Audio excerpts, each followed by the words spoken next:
নমস্কার বন্ধুরা, তোমরা সবাই কেমন আছো? আমি খুব ভালো আছি। কিছুদিন আগে আমরা মাকড়াপাড়ায় গেছিলাম পূজা দিতে, সবাই মিলে, বাড়ির সকলে মিলে গেছিলাম।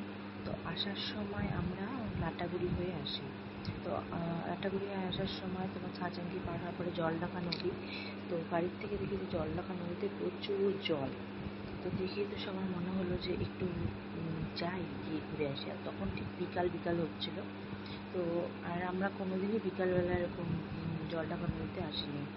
তো আমরা সবাই গাড়িটা ওখানে দাঁড় করালাম। এসে দেখি এত সুন্দর লাগছে নদীটা। যারা যারা আমাদের জলঢাকা নদীর কাছে থাকো, মানে ধূপগুড়ি বা জলপাইগুড়ি, একবার বিকেলবেলা এই টাইমটা 5টা সাড়ে 5টার দিকে আসো, দেখো দারুণ লাগবে পরিবেশটা।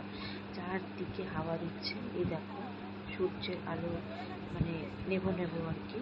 আর নদীতে সূর্যের আলোটা পড়ছে নদীতে, এত সুন্দর লাগছিল। আর জলটাও বেশ মানে ভরে ভরে আছে, ব্যারেজের জল ছাড়ছিল হয়তো ওর জন্য। তো দারুণ লাগছিল, দারুণ।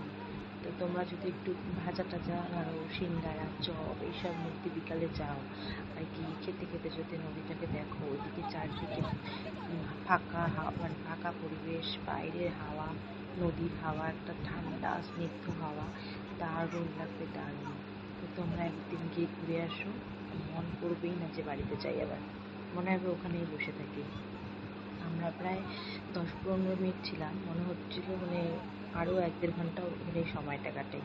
দেখো কি দারুণ লাগছে জলটাকে দেখতে, জাস্ট সূর্য অস্ত যাবে যাবে, আর ওই আলোটা নদীকে মনে হচ্ছে সোনার মতো লাগছে দেখতে একদম।